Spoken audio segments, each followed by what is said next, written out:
Morning students, class 12th। बेटा हमने पिछली वीडियो में चैप्टर नंबर 1 बुक नंबर 1 का चैप्टर स्टार्ट किया है बेटा रिवीजन के तौर पर। और उसमें मैंने आपको समझाया था भारत के विभाजन के समय भारत का दो टुकड़ों में विभाजित होना। धर्म के आधार पर भारत के दो टुकड़े किए गए और टुकड़े विभाजन के क्या क्या घटनाक्रम हुए और उनके परिणाम क्या निकले। आज हम बेटा करेंगे नेक्स्ट टॉपिक रजवाड़े तथा इनका भारत में विलय। रजवाड़े क्या थे बेटा, पहले आपको बताती हूँ।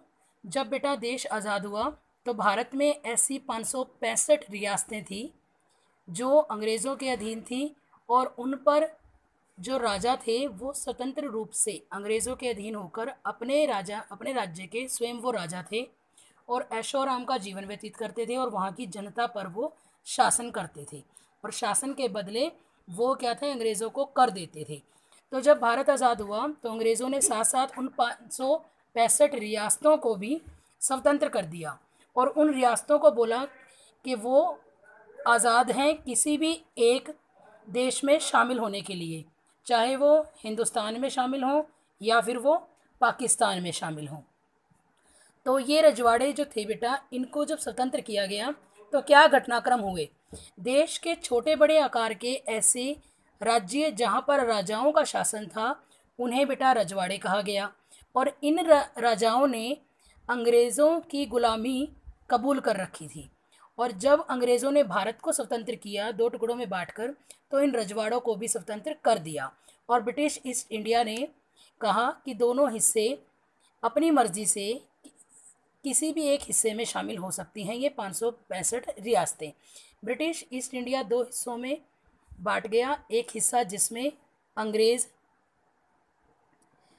शासन कर रहे थे, अंग्रेज़ी तौर पर शासन चलाते थे, वह दूसरा हिस्सा रजवाड़े था जिनमें राजाओं का शासन चलाया जाता था।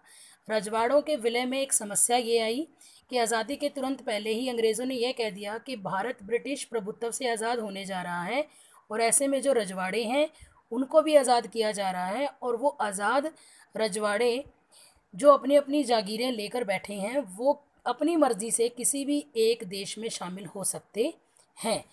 तो उसके बाद ये जो दूसरी समस्या थी रजवाड़ों को अपने शामिल करने की भारत में, ये भी एक महत्वपूर्ण चुनौती रहा था भारत के लिए।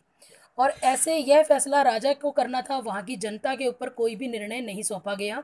ये राजाओं का अधिकार था कि वे किसी भी एक देश में शामिल हो जाएं। ऐसे में देश की एकता और अखंडता के लिए खतरा और भी ज़्यादा तीव्र हो गया। अगर सभी रजवाड़े अलग होने की मांग करते तो ना जाने उस समय देश के और भी कितने टुकड़े हो सकते थे। कुछ रजवाड़ों ने भारत में विलय होने से शामिल होने से इनकार किया। उसमें त्रावणकोर के राजा ने सबसे पहले अपने राज्य को आज़ाद रखने की मांग को उठाया। अगले दिन हैदराबाद के निज़ाम ने भी ऐसा ही किया और भोपाल के नवाब ने संविधान सभा में शामिल होने से इनकार कर दिया। हालांकि कुछ समय के बाद उन्होंने अपने आप को भारत में शामिल करने के लिए सहमति जता दी। और ये जो रजवाड़े हैं 565 रियासतें हैं, उनको भारत में विलय करने के लिए एक महत्वपूर्ण भूमिका किसने निभाई थी? वल्लभ भाई पटेल ने।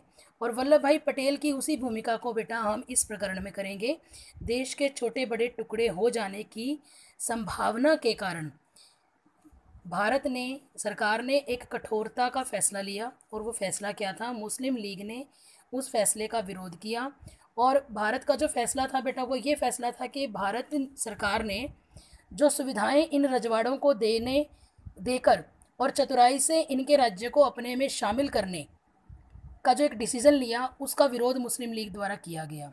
और मुस्लिम लीग का कहना था कि रजवाड़ों को अपनी मनमर्जी का फ़ैसला लेने के लिए छोड़ दिया जाना चाहिए, लेकिन वल्लभ भाई पटेल ने अपनी चतुराई और सूझबूझ से रजवाड़ों को भारतीय संघ में शामिल करने के लिए राज़ी कर लिया। ज़्यादातर रजवाड़ों की जो जनता थी वो भारत में शामिल होना चाहती थी और भारत का रुख लचीला भी था उनके जो कस्टम्स को लेकर, उनकी परंपराओं को लेकर और उनके रहन सहन को लेकर। हम विभिन्नताओं को सम्मान देने वाले राज्य के रूप में उभरे।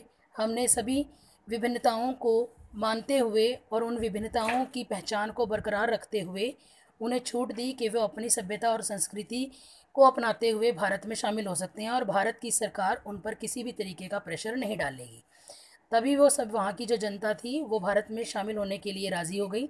रजवाड़ों ने भारतीय संघ में शामिल होने के लिए जिस विलय पत्र पर हस्ताक्षर किए थे उसे बेटा कहते हैं इंस्ट्रूमेंट ऑफ एक्सेशन।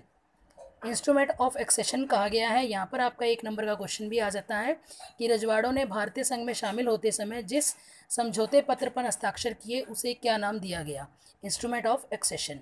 4 रियासतों ने विलय में कठिनाई उत्पन्न की और उसमें सबसे पहले थी जूनागढ़ रियासत, दूसरी थी हैदराबाद रियासत, तीसरी बेटा कश्मीर जिसको लेकर आज भी विवाद है। 370 ख़त्म करने के बावजूद भी वहाँ पर क्या है, जनता में अभी भी असंतोष विद्यमान है और पाकिस्तान के साथ यह विषय अभी भी गंभीर है। फिर है मणिपुर की रियासत। इन चारों रियासतों को भारत में शामिल करने से संबंधित प्रकरणों का अध्ययन करेंगे हम आने वाली वीडियो में। आज की वीडियो में पटेल की भूमिका और रजवाड़ों से संबंधित समस्या व चुनौती ये कंप्लीट हुए हैं बेटा। इनको अच्छे से समझना है, उत्तर पुस्तिका में लिखना है। Thank you, have a nice day.